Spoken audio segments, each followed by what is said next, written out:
Carácter. ¿Qué es el carácter? El carácter, un temperamento, forma parte de la estructura de la personalidad y corresponde al conjunto de situaciones neuropsicológicas, actitudes y actividades de la personalidad que resultan de una progresiva adaptación del temperamento a las condiciones sociales. Esta adaptación forma el carácter, que a través del aprendizaje social es capaz de modificar las reacciones temperamentales espontáneas, dándole así al patrón de conducta una orientación definitiva en el proceder comportamental.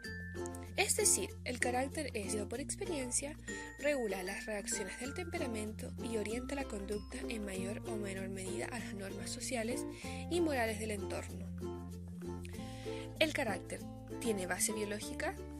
Los estudios científicos al respecto aún son limitados e inacabados, dada la dificultad de aislar las conductas que son del temperamento, heredadas y genéticas, y de las que son aprendidas por la experiencia que corresponderían al carácter. Dado que hay características temperamentales que heredamos de nuestros padres, como la reactividad, sensibilidad emocional ante situaciones de estrés, y también características conductuales que aprendemos de nuestros padres, como la forma de lidiar con esas emociones y situaciones de estrés.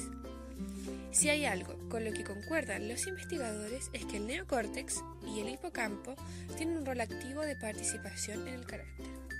El neocórtex es la parte del encéfalo de desarrollo más reciente, es decir, es lo que neurológicamente nos distingue entre Homo sapiens sapiens y Homo sapiens.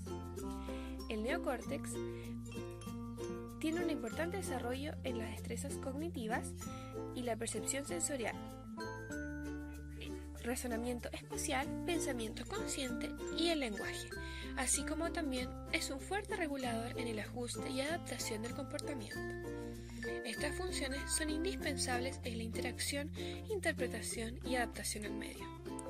El neocórtex aborda las capas más externas de zonas corticales. Entre estas es importante destacar la corteza prefrontal medial, la cual es el eje del proceso social y es importante en la comparación de nuestras perspectivas con la de la otra persona.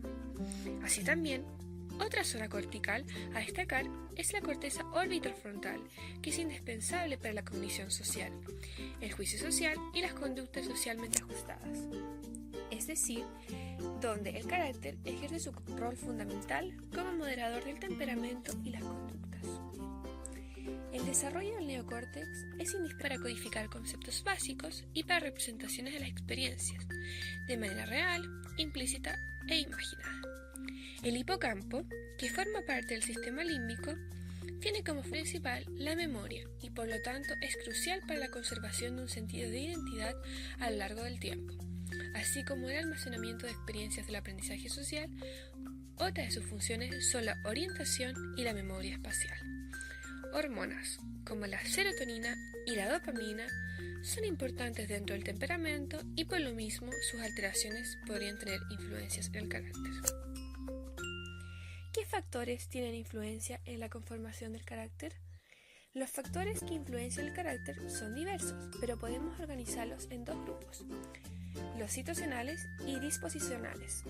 Los factores situacionales hacen alusión a las características provenientes del entorno y la experiencia con estas, como las experiencias en el hogar y los entornos físicos más cercanos, las relaciones parentales y familiares, relaciones con los pares, las interacciones con las instituciones educativas, con la religión, la política, la filosofía, tales o en mayor escala con la cultura preponderante en una época específica.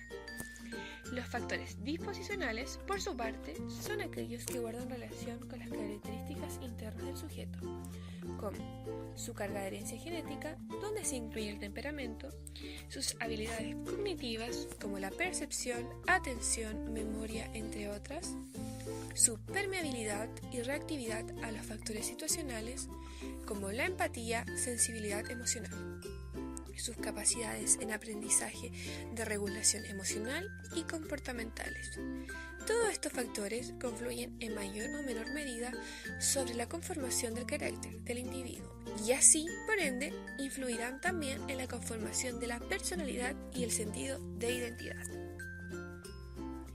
¿Cuáles son las dimensiones del carácter?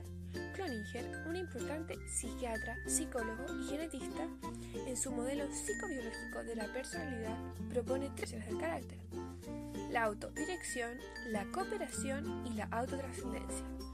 La autodirección evidencia la capacidad de un sujeto para controlar, regular y adaptar su conducta, adecuándose a una situación en relación con determinadas metas y valores elegidos individualmente. La cooperación expone las diferencias individuales en la habilidad de aceptar e identificarse con otras personas, evaluando aspectos como las conductas prosociales versus el egoísmo agresivo y la hostilidad por los demás. La autotrascendencia se vincula en cómo el individuo se identifica con un todo que lo trasciende, del cual forma parte y es un elemento esencial en él, es decir, un sentimiento de unidad con el todo que muchas veces se vincula con el sentido de espiritualidad y pertenencia al ser humano. ¿Cómo se manifiesta el carácter y cuál es su relación con el aprendizaje? El ser humano, para poder adaptarse y sobrevivir eficientemente, consta con las características asociadas al temperamento y las características asociadas al carácter. Ambas conforman su personalidad, es decir, las características que lo distinguen de los demás individuos.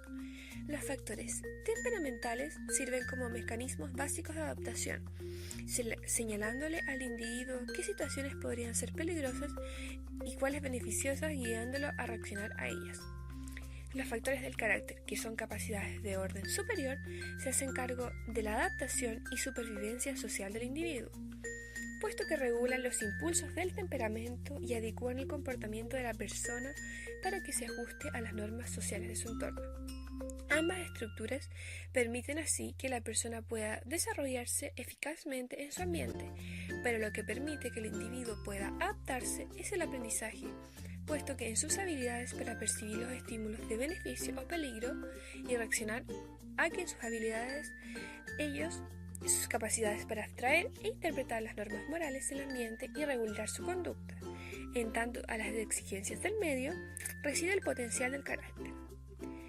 Pero estas capacidades por sí solas no son suficientes, puesto que evolucionan a través del tiempo y se hace necesario que este aprendizaje sea permanentemente progresivo, donde el hipocampo, como mencionamos anteriormente, tendría un rol fundamental. ¿Qué patologías se relacionan con el carácter? Existe una gran variedad de trastornos que guardan relación con el carácter, en cuanto a la adaptación social y la regulación emocional. Dentro de estos trastornos, uno que ha sido ampliamente estudiado en estas dimensiones es el trastorno de personalidad límite o borderline, dado que este está caracterizado por inestabilidad emocional y poca regulación del temperamento, es decir, un déficit en la función adaptativa que cumple el carácter. Así también se han evidenciado altas puntuaciones en evitación del carácter en comparación con el temperamento y en estudios con neuroimagen como PET y RMN funcional. Muestran importantes cambios en la activación de la amígdala y del hipocampo.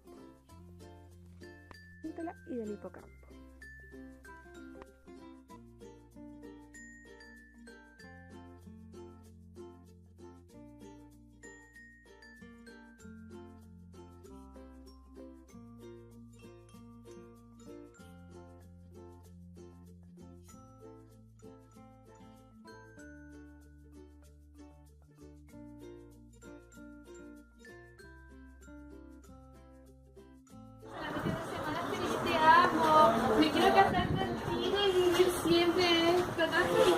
Vamos. ¿La estoy mirando? Mira, ¿hay algo para comer? ¿La estoy mirando? No, ¿por qué? Sí, te vi que la estoy mirando. ¿A quién? A ella, a la mina. ¿Quién? ¿La estás mirando? ¿La miraste amor, con el foto? no.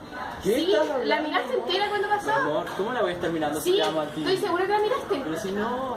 No, sí. O le miraste a ellos, porque miraste a alguien. ¿A Estoy segura que quién? Si no miraba a nadie.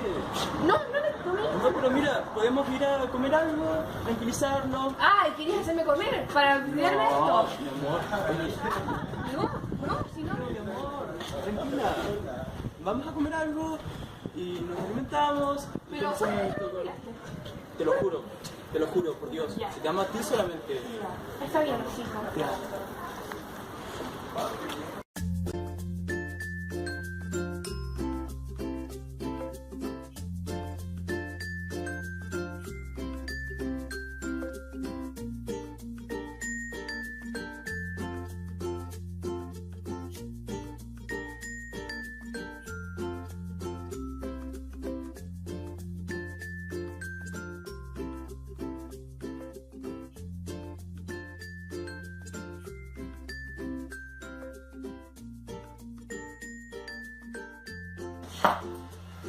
¿Sabes que la otra vez salí con mi amiga?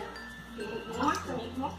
Y nos mostraban cómo era como cierto el tema de yoga y todas las cuestiones para dejar como que el cuerpo respire y se desintoxique. No, con las chicas, con mi amiga, la pasamos súper bien. La pasamos súper bien, como te digo, la Camila hoy, ¿sabes lo que hizo? La pasamos la raja, nos tomamos una mojita así. Oye, pero ¿qué estamos? ¿Estás escuchando o no? ¿Con quién estás hablando? ¿Con quién estás hablando? Nadie. Como que con nadie. ¿Con esa mina? Con la que hablas con Facebook, esa mina de tu trabajo, ¿no? ¿Con esa estás hablando? No, Porque te gustan las puras pendejas. ¿Qué pendeja? ¿Qué? No, tú me estás engañando. Yo sé que tú me estás engañando. Por favor, podemos tranquilizar. No, vamos, no. No, a ver, dime la verdad. Yo no soy para dime la verdad. ¿Me estás engañando? ¿Me estás engañando?